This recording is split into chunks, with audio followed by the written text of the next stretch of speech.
گناہ پارٹ 10۔ اعوذ باللہ من الشیطان الرجیم، بسم اللہ الرحمن الرحیم۔ زنا، ریشم، شراب اور گانے بجانے والے لوگوں کو اللہ تعالیٰ پتھروں کی بارش برسا کر ہلاک کر دیں گے، یا ان لوگوں کی شکلیں مسخ کر کے بندر اور خنزیر بنا دیں گے۔ زنا، ریشم کا لباس پہننا۔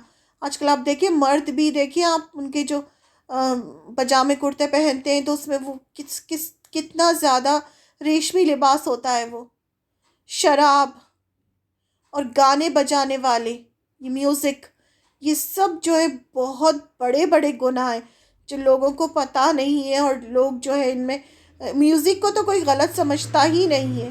باقی ٹھیک ہے، شراب کو سمجھ لیا، شراب، زنا، یہ سب ہو گئے، لیکن یہ ریشم ہے، گانا بجانا، یہ سب ان کو لوگ بڑے گناہ نہیں سمجھتے۔ اور دیکھیں اس کا کتنا بڑا گناہ ہے کہ ایسے لوگوں کو اللہ تعالیٰ پتھروں کی بارش برسا کر ہلاک کر دیتے ہیں اور ان کی شکلیں مسخ کر دیتے ہیں۔ حضرت ابو مالک اشعری رضی اللہ عنہ سے روایت ہے کہ انہوں نے رسول اللہ صلی اللہ علیہ وسلم کو فرماتے ہوئے سنا کہ میری امت میں سے کچھ لوگ، آپ صلی اللہ علیہ وسلم نے فرمایا کہ میری امت میں سے، اب یہ دیکھیں یہ ساری باتیں جو ہیں 1400 سال پہلے کہی گئی ہیں، یا آپ صلی اللہ علیہ وسلم نے 1400 سال پہلے کہیں، اور اب دیکھیں یہ کیسی صحیح ثابت ہو رہی ہیں۔ آپ کو تو نہیں پتا ہوگا نا کہ آگے جا کے لوگ ایسا کریں گے۔ جو اللہ تعالیٰ نے وحی کے ذریعے آپ کو بتایا، وہی آپ نے حدیث کی شکل میں ہمیں بتایا۔ تو یہ وحی خفی تھی، جو قرآن کے علاوہ جو آپ کو بتایا جاتا تھا وہ آپ اس طرح سے بیان کرتے تھے، اور وہ بھی لکھ لیا جاتا تھا۔ رسول اللہ صلی اللہ علیہ وسلم کو فرماتے ہوئے سنا کہ میری امت میں سے کچھ لوگ زنا، ریشم، شراب اور گانے بجانے کو جائز سمجھنے لگیں گے، جائز سمجھ لیں گے۔ کسی قافلے کے چند لوگ ان کے قریب ایک پہاڑ پر آ کر قیام کریں گے۔ یہ فیوچر بتایا ہے آپ صلی اللہ علیہ وسلم نے کہ وہ ان کو جائز سمجھ لیں گے۔ پھر کیا ہوگا؟ کسی قافلے کے کچھ لوگ ان کے قریب ایک پہاڑ پر آ کر قیام کریں گے، رکیں گے۔ شام کو اس قافلے کا چرواہا ان لوگوں کے پاس کسی حاجت کے لیے آئے گا، اور وہ کہیں گے، شام کو اس قافلے کا چرواہا، وہ جو قافلہ آ کر جو رکا تھا پہاڑ پر، ان میں سے ایک چرواہا ان لوگوں کے پاس آئے گا کسی حاجت، یعنی کسی وجہ سے کچھ مانگنے کے لیے۔ وہ کہیں گے اچھا کل آنا، وہ کہیں گے، وہ ان سے کچھ مانگے گا کہ مجھے کچھ چاہیے، تو وہ کیا کہیں گے کہ کل آنا۔ اللہ تعالیٰ رات کو پہاڑ ان کے اوپر گرا کر کچھ لوگوں کو ہلاک کر دے گا، اور کچھ لوگوں کی شکلیں مسخ فرما دے گا، یعنی چہرے بگاڑ دے گا، اور انہیں قیامت تک کے لیے بندر اور خنزیر بنا دے گا۔ خنزیر یعنی پگ، بندر اور خنزیر بنا دے گا۔ اسے بخاری نے روایت کیا ہے۔ اب یہ واللہ عالم یہ کب ہوگا، کیسے ہوگا، لیکن یہ کس وجہ سے ہوگا یہ بھی بتا دیا گیا۔ موسیقی اور گانے والیوں کی کثرت پر زلزلے کا عذاب آتا ہے۔ جب بہت زیادہ میوزک اور گانے والیاں بڑھ جاتی ہیں تو کیا ہوتا ہے؟ اس قوم پر زلزلے کا عذاب آنا شروع ہو جاتا ہے، زلزلوں کی کثرت ہو جاتی ہے۔ حضرت سہل بن سعد رضی اللہ عنہ سے روایت ہے کہ رسول اللہ صلی اللہ علیہ وسلم نے فرمایا، آخری زمانے میں مسخ ہوگا۔ عرض کیا گیا، یا رسول اللہ یہ کب ہوگا؟ آپ صلی اللہ علیہ وسلم نے ارشاد فرمایا، جب گانے بجانے کے آلات، یعنی جو انسٹرومنٹس ہوتے ہیں، اور گانے بجانے والی عورتیں ظاہر ہوں گی، نیز یعنی اور شراب کو حلال سمجھ لیا جائے گا، یعنی بہت زیادہ گانے بجانے والی عورتیں، اور شراب بھی جو ہے، شراب بھی لوگ اس کو حلال کر لیں گے۔ ابھی بھی دیکھیں آپ، شراب کو الگ الگ ناموں سے اس کو نام چینج کر کے پیا جاتا ہے اور کہا جاتا ہے نہیں یہ تو حلال ہے۔ تو یہ سب ہوگا۔ شراب پینے، سود کھانے، سود یعنی انٹرسٹ لینے، اور حلال حرام میں تمیز نہ کرنے کے جرم میں مسخ یعنی ہوتا ہے چہرے بگڑ جانا، شکلیں بدلنا کا عذاب نازل ہوتا ہے۔ یہ اللہ تعالیٰ کا عذاب ہے جو کس وجہ سے آئے گا؟ شراب پینے، سود کھانے اور حلال حرام میں تمیز نہ کرنے کی وجہ سے۔ حلال کیا ہوتا ہے؟ لافل، جو اللہ تعالیٰ نے جس کی ہمیں پرمیشن دی ہے کہ اٹس الاؤڈ، یہ آپ کر سکتے ہیں، حلال ہے۔ بہت ساری چیزیں ایسی ہیں جو حرام ہیں، جو ان لافل ہے، جس کے لیے جو گناہ، جس سے ہم جو اگر ہم کریں گے تو ہم گنہگار ہو جائیں گے اور پھر ہمیں سزا ملے گی۔ تو یہ آپ یہ دیکھیں، یہ ساری سزائیں جو ہیں یہ دنیا میں مل رہی ہیں، اور ابھی آخرت کی سزائیں تو ہم بعد میں پڑھیں گے۔ یہ سزائیں جو ہوتی ہیں دنیا میں ملتی ہیں انسان کو، قوم کو، اور ہمیں کیا لگتا ہے یہ تو اس وجہ سے ہوا۔ انسان جو ہے جسٹیفائی کر لیتا ہے اس کو کہ یہ اس کی وجہ سے ہوا، وہ اس کی وجہ سے ہوا، یہ اس وجہ سے ہوا، جبکہ ہر چیز جو ہو رہی ہے یہ گناہوں کی وجہ سے ہو رہی ہے۔ حضرت عبداللہ بن عباس رضی اللہ عنہ سے روایت ہے کہ رسول اللہ صلی اللہ علیہ وسلم نے فرمایا، اس ذات کی قسم جس کے ہاتھ میں محمد صلی اللہ علیہ وسلم کی جان ہے، میری امت کے کچھ لوگ فقر اور غرور اور کھیل تماشے میں رات بسر کریں گے۔ یہ آپ صلی اللہ علیہ وسلم نے پہلے ہی بتا دیا کہ میری امت کے کچھ لوگ یعنی مسلمانوں میں سے فقر اور غرور یعنی اپنے آپ کو بہت بڑی چیز سمجھیں گے اور کھیل تماشے میں رات بسر کریں گے، لیکن صبح کے وقت بندر اور سور بنے ہوں گے، یعنی ان کے چہرے جو ہیں سے چینج ہو جائیں گے۔ حرام کو حلال ٹھہرانے، گانے والیوں کے عام ہونے، شراب پینے، سود کھانے اور ریشم پہننے کی وجہ سے۔ یہ سب کب ہوگا؟ جب یہ سب چیزیں عام ہو جائیں گی۔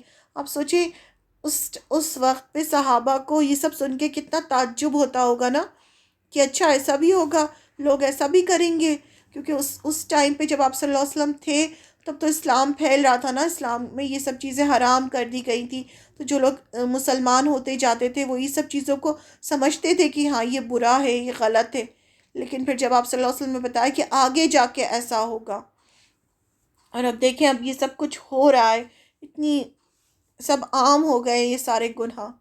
زکوٰۃ ادا نہ کرنے والوں پر اللہ تعالیٰ قحط سالی اور فقر و فاقے کا عذاب مسلط فرما دیتے ہیں۔ حضرت بریدہ رضی اللہ عنہ کہتے ہیں کہ رسول اللہ صلی اللہ علیہ وسلم نے فرمایا، زکوٰۃ ادا نہ کرنے والے لوگوں کو اللہ تعالیٰ قحط سالی میں مبتلا کر دیتے ہیں۔ اب اس میں نا انڈیویجول بھی آ سکتے ہیں، جو لوگ بہت زیادہ پیسے والے ہوتے ہیں اور زکوٰۃ ادا نہیں کرتے، ان پر بھی مصیبتیں آتی ہیں، تو وہ بھی یہ سمجھ نہیں پاتے کہ کیوں مصیبتیں آ رہی ہیں، جبکہ دیکھیں مصیبت اس لیے آ رہی ہے کیونکہ آپ نے زکوٰۃ ادا نہیں کی ہے۔ تو اگر ہم دیکھیں کہ اگر ہم زکوٰۃ ادا نہیں کرتے تو ہم زکوٰۃ دینا شروع کر دیں۔ جھوٹ بولنے سے برکت ختم ہو جاتی ہے۔ اب جھوٹ کے بارے میں کہ جب انسان جھوٹ بولتا ہے تو کیا ہوتا ہے؟ جو برکت ہوتی ہے، برکت کیا ہوتی ہے؟ برکت ہوتی ہے بلیسنگ، اللہ کی بلیسنگ ہوتی ہے۔ کم میں زیادہ کا فائدہ، یعنی کم کھانا ہے آپ کے پاس لیکن اس میں بہت سارے لوگ کھا کے چلے گئے، سب کا پیٹ بھر گیا، تو ہم کہیں گے کہ کھانے میں برکت ہوئی۔ آپ کے پاس تھوڑا علم ہے لیکن اس سے آپ کو بہت فائدہ ہوا، تو علم میں برکت ہو گئی۔ آپ کے پاس چھوٹی سی زندگی ہے لیکن اس زندگی میں آپ نے بہت کچھ کر لیا، بہت نیکیاں اکٹھا کر لی، تو عمر میں برکت ہو گئی۔ تو یہ ہوتی ہے برکت، لیکن جھوٹ بولنے سے کیا ہوتا ہے؟ وہ برکت ختم ہو جاتی ہے۔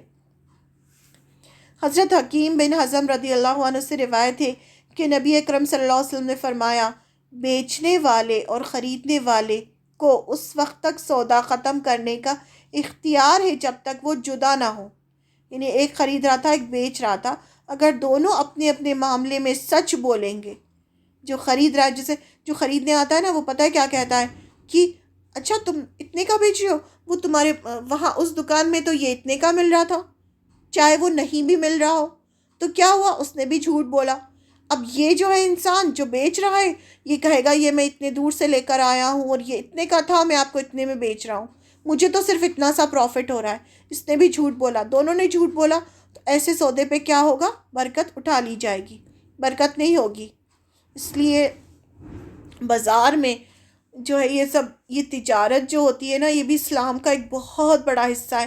ہم سمجھتے ہیں ہاں نماز پڑھ لی، روزہ رکھ لیا، بس ہو گیا سب، ہم تو بہت اچھے مسلمان ہیں، اور پھر چاہے کتنا بھی جھوٹ بولیں، بزنس میں جھوٹ بولیں، خریدتے ٹائم جھوٹ بولیں، بیچتے ٹائم جھوٹ بولیں، اس سے کوئی فرق نہیں پڑتا.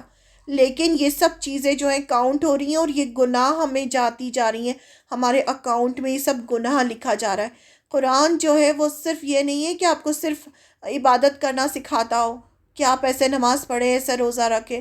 قرآن آپ کو ایک ایک چیز سکھاتا ہے، آپ کی دنیا. جب ہم قرآن پڑھنا شروع کرتے ہیں، جب ہمارے اندر ایمان آتا ہے، تو مسلمان کیا ہے؟ مسلمان ایک بہت قیمتی چیز ہے. اگر وہ سچا مسلمان ہے تو، اگر وہ واقعی سچا مسلمان ہے تو وہ کبھی جھوٹ نہیں بول سکتا، چاہے پھر اس کو کتنا بھی لاس ہو، اس کی دنیا چلی جائے، وہ جھوٹ نہیں بولے گا. تو یہی چیزیں جب ہم یہ سب پڑھتے ہیں قرآن پڑھتے ہیں، حدیثیں پڑھتے ہیں، تو ہمیں پتہ چلتا ہے یہ سب چیزیں، تو پھر ہم اس چیز کو سے رکتے ہیں. اگر دونوں اپنے اپنے معاملے میں سچ بولے اور جو کچھ عیب ہو مال تجارت میں بیان کر دیں تو اس سودے میں انہیں برکت دی جاتی ہے، اور اگر عیب چھپائیں اور جھوٹ بولیں تو سودے سے برکت ختم کر دی جاتی ہے. اسے بخاری نے روایت کیا. یعنی کوئی آپ سپوز آپ چادر خرید رہے ہیں، وہ چادر پھٹی ہوئی ہے کونے پہ سے، اب جو بیچنے والا ہے وہ اگر آپ کو بتا دے کہ ہاں یہ چادر پھٹی ہوئی ہے پھر بیچے، تو وہ اس کو جتنا بھی پیسہ ملے گا اس میں برکت ہوگی. لیکن اگر وہ جھوٹ بول کے بیچ دے، اور وہ جو لینے والا ہے وہ گھر جائے اور وہاں جا کے دیکھے کہ چادر پھٹی ہوئی ہے، تو اس کو نقصان ہوگا نا. آپ کو فائدہ ہوا، اس کو نقصان ہوگا. تو ایسا جو سودا ہوتا ہے وہ بیچنے والے کو بظاہر لگ رہا ہے کہ اسے پورے پیسے مل گئے، لیکن اس میں سے برکت چلی جاتی ہے. کہیں نہ کہیں آگے جا کے آپ کو اس کو لاس ہو جائے گا اور وہ پیسہ نکل جائے گا. اب دیکھیں نا، جو لوگ زکوٰۃ نہیں دیتے، کوئی نہ کوئی ایسی بیماری آ جاتی ہے ان کے گھر میں کسی کو کہ پورا پیسہ نکل جاتا ہے بیماری میں. تو ایسا نہیں ہوتا کہ ہم سوچیں، جیسے جو لوگ انٹرسٹ لیتے ہیں تو ان کو ایسا کیا، ان کو لگتا ہے نا ہمارے پاس بہت پیسہ آ رہا ہے، لیکن وہ پیسہ کہیں نہ کہیں سے اللہ تعالیٰ اسے نکال دیتے ہیں، کیونکہ ان کے پیسے سے برکت ختم ہو چکی ہوتی ہے. اور بہت سارے لوگ ایسے ہوتے ہیں جن کے پاس کم پیسہ ہوتا ہے لیکن ایمانداری کا پیسہ ہوتا ہے، لیکن وہ کتنے خوش ہوتے ہیں، وہ صحت مند ہوتے ہیں، ان کو ہر طرح کی خوشیاں مل رہی ہوتی ہیں. تو یہ برکت ہوتی ہے جو ان کو عطا کی جاتی ہے ان کے نیک اعمال کی وجہ سے. باہمی لڑائی جھگڑے اللہ تعالیٰ کی رحمت سے محرومی کا باعث بنتے ہیں. انہیں آپس میں جو لڑائی جھگڑے ہوتے ہیں وہ بھی اللہ تعالیٰ کو بالکل پسند نہیں ہے. اللہ تعالیٰ کو بالکل پسند نہیں ہے کہ کوئی بھی آپس میں لڑائی جھگڑا کرے. اسی لیے کہا گیا نا، صبر کرنے کو کہا گیا ہے، لوگوں کی باتوں پہ صبر کرو. اللہ کتنا درگزر کرتا ہے، تو کیا تم درگزر نہیں کرو گے؟ تو یہ درگزر کرنے جو نہیں کرتے، آپس میں خوب لڑائی جھگڑے ہو رہے ہیں، تو کیا بنتے ہیں؟ اللہ کی رحمت اس گھر میں نہیں آتی جہاں لڑائی جھگڑے ہوں، اس قوم پہ نہیں آتی جہاں لڑائی جھگڑے ہوں. حضرت عبادہ بن صامت رضی اللہ عنہ کہتے ہیں کہ نبی اکرم صلی اللہ علیہ وسلم گھر سے نکلے تاکہ ہمیں لیلۃ القدر سے آگاہ فرمائیں. اسی دوران دو مسلمان آپس میں جھگڑ پڑے تو آپ صلی اللہ علیہ وسلم نے ارشاد فرمایا، میں گھر سے نکلا تھا کہ تمہیں لیلۃ القدر کے بارے میں آگاہ کروں کہ کون سی رات کو ہے. تو ہم سب جانتے ہیں نا کہ آپ بتانے والے تھے، ہمیں ایگزیکٹ رات بتانے والے تھے کہ لیلۃ القدر کون سی ہے جس میں قرآن نازل ہوا اور جس میں ہمیں عبادت کرنی ہے.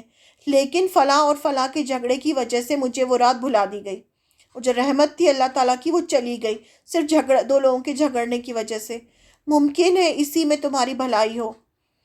پھر بھی نویں یعنی 29th 27 اور 25 رات میں تلاش کرو، یعنی جو آڈ نائٹس ہوتی ہیں اس میں انہیں تلاش کرو، یعنی سب میں عبادت کرو، ان میں سے کسی میں ایک میں جو ہے وہ لیلۃ القدر ہے. گناہوں کی وجہ سے انسان آئے ہوئے رزق سے محروم کر دیا جاتا ہے. رزق اس کے اوپر سے اتر رہا ہوتا ہے آسمان سے، فرشتے لے کر آ رہے ہوتے ہیں، لیکن اس نے ایسے گناہ کیے ہوتے ہیں کہ پھر وہ رزق لے لیا جاتا ہے اس سے.